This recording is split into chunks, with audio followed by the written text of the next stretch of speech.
Hello दोस्तों, PhD का एक नया नोटिफिकेशन स्टार्ट हो गया है जो कि एनआईटी मेघालय से है। दोस्तों इन्होंने सिर्फ एक ही डिपार्टमेंट के अंदर आवेदन मांगे हैं जो कि विश्वसराय स्कीम के तहत है। दोस्तों इन्होंने बताया कि ये स्पॉन्सर्ड है डिजिटल इंडिया कॉरपोरेशन के माध्यम से। तो दोस्तों इन्होंने यहाँ पर सब्जेक्ट बताया है department of electronics and communication engineering, तो इसी के अंदर आवेदन मांगा गया है ये। और दोस्तों इन्होंने सबसे पहले बताया है कि आपको विश्वसराय स्कीम के तहत आपको 38,750 रुपये मंथली स्कॉलरशिप भी मिलेगी 2 साल के लिए, और 43,750 रुपये आपको लास्ट 3 साल के लिए मिलेगी। टोटल 5 साल के लिए आपको मिलने वाली है ये।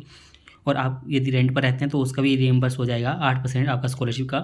और रिसर्च कंटीजेंसी ग्रांट भी आपको हर साल 1,20,000 रुपये मिलने वाली है। तो ये काफ़ी अच्छी स्कीम है दोस्तों इन्होंने यहाँ पर डिपार्टमेंट की एलिजिबिलिटी वगैरह सब बताया है। यहाँ पर department of electronics and communication engineering के अंदर इन्होंने एलिजिबिलिटी बताई है कि कैंडिडेट के पास में 2 साल की पीजी डिग्री होनी चाहिए इंजीनियरिंग एंड टेक्नोलॉजी के अंदर, जो कि ECEE IEI के अंदर होनी चाहिए या अलाइड सब्जेक्ट के अंदर होनी चाहिए 60% मार्क्स के साथ में, या 6.0 CGPA होनी चाहिए। और दोस्तों इन्होंने through out the academic career बताया है, यानी कि आपके पास में जो भी डिग्री है उन सभी के अंदर 60% से अब भी होनी चाहिए आपके। और यदि कोई कंटेंट बैचलर ऑफ इंजीनियरिंग का है या बीटेक का है तो ये साथ में ही आवेदन कर रहा है सिर्फ ग्रेजुएशन डिग्री के साथ में, तो उनको मिनिमम 75% मार्क्स चाहिए होंगे फर्स्ट क्लास डिवीजन के साथ में, और उनके पास में गेट स्कोर भी होना चाहिए।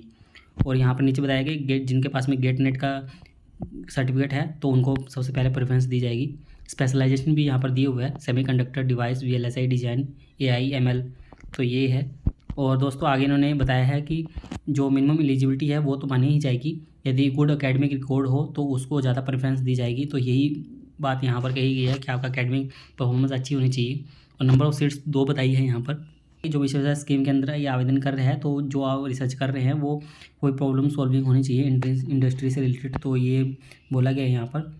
और दोस्तों यदि आपको कुछ और इन्फॉर्मेशन चाहिए तो आपको ऑफिशियल वेबसाइट पर रीच आउट कर सकते हैं, और यहाँ पर अप्लाई करने की लिंक दी हुई है गूगल फॉर्म की, जिसके माध्यम से आपको ये अप्लाई करना है।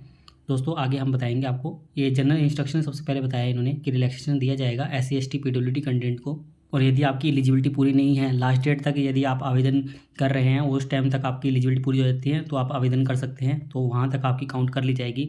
तो ये बताया हुआ है यहाँ पर। यदि ज़्यादा फॉर्म आ जाते हैं तो एलिजिबिलिटी क्राइटेरिया को ये हाई कर सकते हैं, और आपको रिटन टेस्ट और इंटरव्यू के अंदर अपीयर होना पड़ेगा।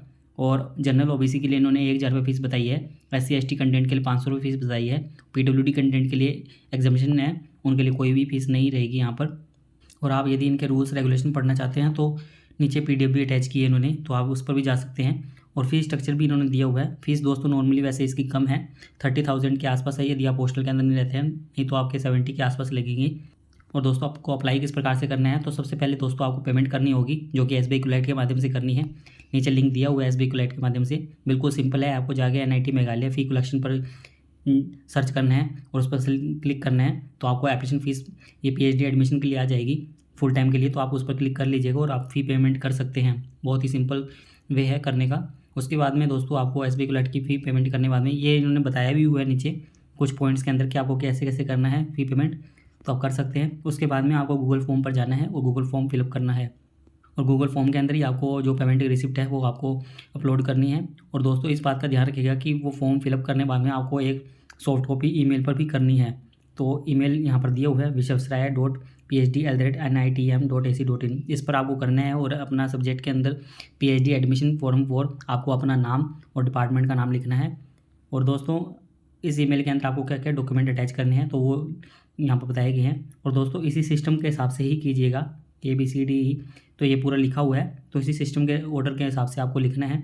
तो आपको क्या क्या अपलोड करना है तो आपको उस ईमेल पर सेंड करना है। तो रिसेंट फोटोग्राफ जो एप्लीकेशन फॉर्म के साथ में फिक्स हो सके, और fees receipt, date of birth का proof, educational qualification, caste certificate यदि कोई रिजर्व कैटेगरी से है तो, सेल्फ अटेस्टेड कॉपी होनी चाहिए यदि आपके पास में कोई पब्लिकेशन है तो, और डिसेबिलिटी सर्टिफिकेट यदि कोई आप PWD वगैरह से या किसी से भी बिलोंग करते हैं तो।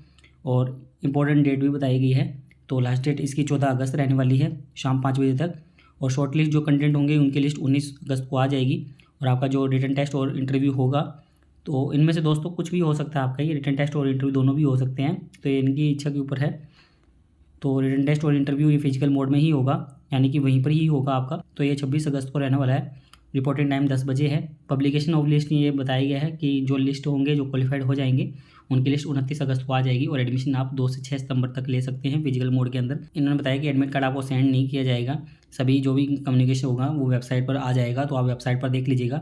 फिर भी आपको कोई क्वेरी रहती है तो यहाँ पर कॉन्टैक्ट नंबर भी दिया हुआ है और ईमेल आईडी भी दी हुई है, तो आप इन पर कॉन्टैक्ट कर सकते हैं। तो दोस्तों ये है इसके बारे में इन्फॉर्मेशन। दोस्तों उम्मीद करते हैं आपको हमारे द्वारा दी गई जानकारी अच्छी लगी होगी। यदि आपको हमारे द्वारा दी गई जानकारी अच्छी लगी हो तो आप हमारे चैनल को सब्सक्राइब कर सकते हैं और आप हमसे टेलीग्राम पर भी जुड़ सकते हैं ऐसे ही PhD से रिलेटेड नए अपडेट के लिए।